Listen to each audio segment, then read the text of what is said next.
سلام علیکم و رحمت الله و برکاته. هموطنان عزیز، خوش آمدید به درس زبان آلمانی. من هستم منوچهر کوهستانی و اینک ما شروع میکنیم و بگیم که درس خواندن. نفرانی که انتظار درس زبان آلمانی بودید و زیاد نوشتید که خواهش دارید زبان آلمانی بخوانید و خواهش دارید که من دوباره سر کنم درس تیره، تشکر به همه شما. در حقیقت من از شما خوشحال هستم و از نفرانی که نوشتین که به سبب من زبان آلمانی را کم کم دارید یاد میگیرید، تشکری میگم به همه شما. ماشاءالله هستین شما. خوب، شروع میکنیم از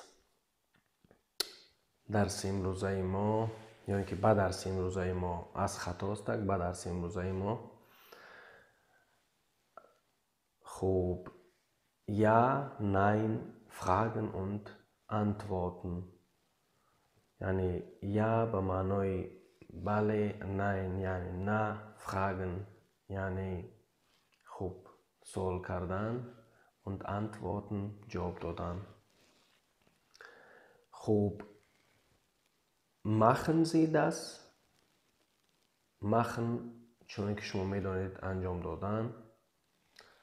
زی با حرف یعنی که در اولش حرف کلام نوشته، یعنی شما das این. machen Sie das یعنی انجام میدهید شما این را. خوب،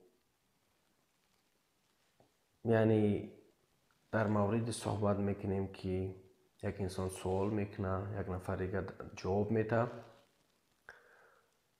kochen Sie heute. kochen یعنی پختن، پزیدن.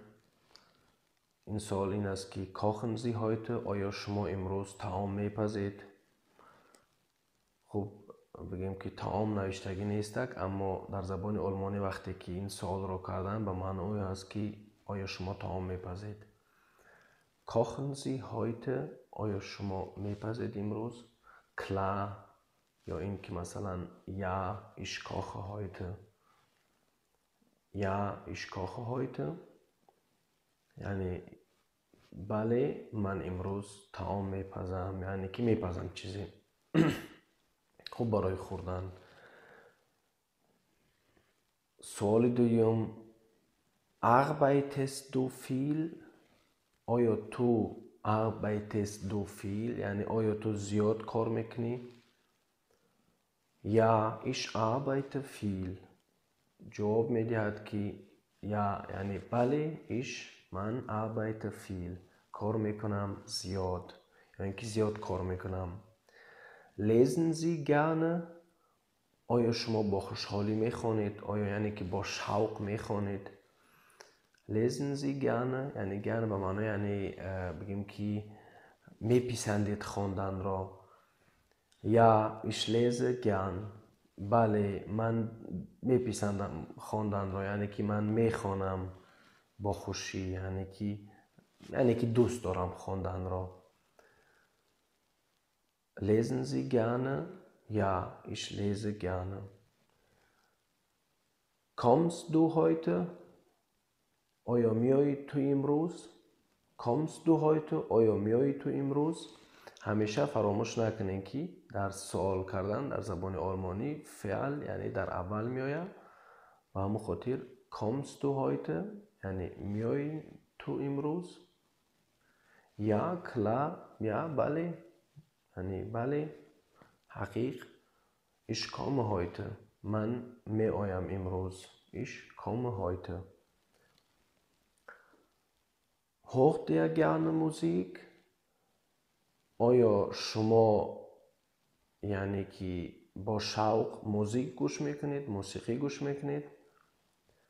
hört ihr gerne Musik چون که میبینید با حرف میده ای نوشته شده است، یعنی به همون خاطر اینجا یعنی که یک نفر نه دو نفر در بگیم که نظر دارد یا که از دو نفر زیاد. خب در جوابش میگه که یا wir hören gerne Musik. یا بله ما گوش میکنیم موسیقی. یا wir hören gerne Musik بله ما موزیکی دوست می‌داری موزیک گوش کردن یا اینکه موسیقی گوش کردن را یا اینکه گوش میکنیم با شوق. خوب، اگر کسی که نفهمیدین بنویسین انشالله در کامنتاری شما را میخونم. خوب چند وقتی درس نگذاشته بودیم، انشالله که من وعده داده بودم که باید یاد بگیرم همین برنامه درس سازی را. خوب بازی کوشش کردم که کمی یاد بگیرم و در خدمت شما دوستان هستم. Im Zug München Hamburg. Im Zug یعنی در قطار خوب با روسیش پاییز. Im Zug München Hamburg. در قطاری بگیم که منشن هامبورگ که خوب طرفی از منشن طرف هامبورگ می روم. باز هم سوال و جواب هستک. Kommen Sie aus München? Kommen Sie aus München? آیا شما یا اینکه kommen Sie aus München؟ آیا شما از بگیم که یا اینکه از کجا شما از منشن هستین؟ در جواب میگه که nein ich komme aus Stuttgart. Nein ich komme aus Stuttgart. یعنی نه من از شتوتگارت هستم. fahren Sie nach Hamburg؟ آیا شما طرف هامبورگ می روید؟ fahren Sie nach Hamburg؟ در جواب میگه nein ich fahre nach Hannover. هانوور هم خوب یک شهر است در آلمان. nein یعنی نه ich fahre nach Hannover. نه من به طرف هانوور می روم. wohnen Sie in Hannover؟ آیا شما در هانوور زندگی میکنین؟ nein ich wohne in Frankfurt. نه من زندگی میکنم در فرانکفورت. arbeiten Sie in Frankfurt؟ آیا شما کار میکنید در فرانکفورت؟ nein ich arbeite in Mainz. نه من کار میکنم در ماینز. خوب، انشالله که درس بگیم که معقولتان شده باشه.